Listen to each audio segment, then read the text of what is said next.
I was out on a trip with my family. It was a family vacation and we decided to go to beautiful Sri Lanka. Our final destination was Kandy. Now, if you know of Kandy, it is famous for the Temple of the Tooth, where the tooth relic of the Buddha is believed to have been preserved. I found the architecture fascinating and was quite enjoying looking at the temple building itself. Then I noticed a large crowd was moving towards the shrine, and I decided to follow them.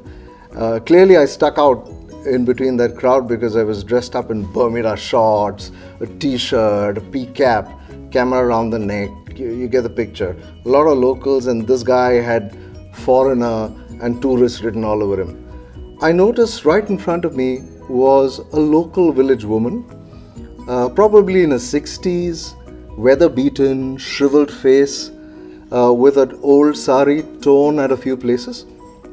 And in her hand was a crumpled, transparent little plastic bag. And in that bag, she was carrying flowers. As she reached the shrine, and I was just behind her, she reached out to pick up the entire contents, a handful of flowers, and was about to offer it to the shrine, where suddenly from the corner of her eye, she would have glanced at me, just at that corner. And she noticed that my palms, right behind her, were empty.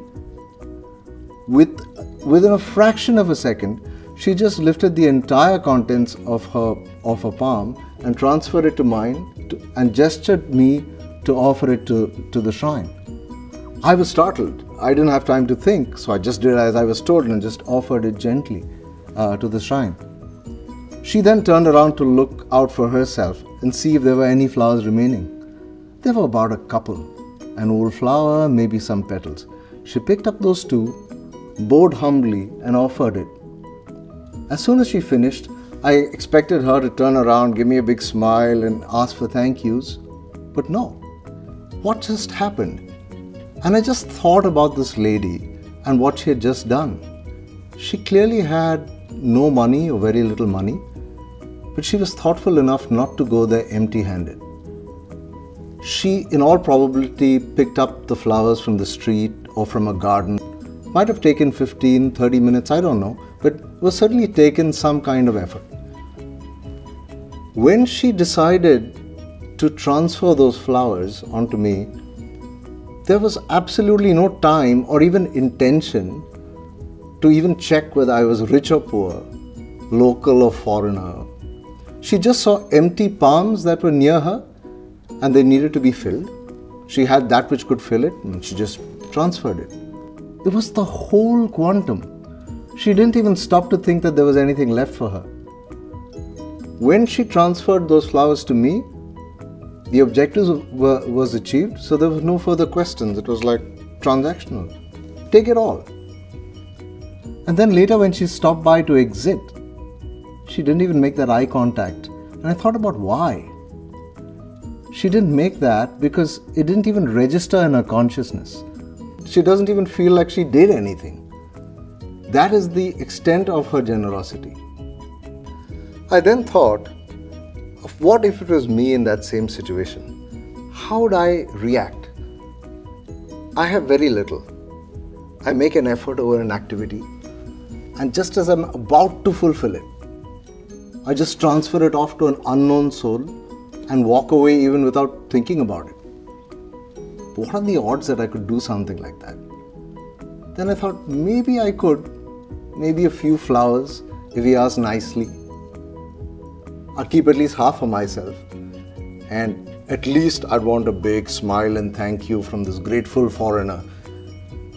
As I drove away from that temple, I thought about what I learned from the whole exercise. This lady lived every day sharing the little she had. There was no difference between her serving someone else and herself. I also realized what habits are. Habits are just habits, both good and bad. They tend to work the same way. It's only by living each day, every day with that sharing and caring that you can produce that natural reaction, that spontaneous reaction, where you pick something up and transfer it just as the occasion demands, or when the occasion calls for it, you just do it instantly. That can only happen if you've cultivated a lifetime of doing that. I also thought about how and what she gave me. I perceived like I got a lot. In her mind, she gave me nothing. She only shared what she had, and that was the difference. There was no sense of ownership over those flowers. They just simply met the objectives that they were picked for. It didn't matter anymore to her. I never met her again. I don't know her name. I just know that maybe the world thinks I have more wealth than she does, but I have a long way to go before I can be as enormously rich as she is.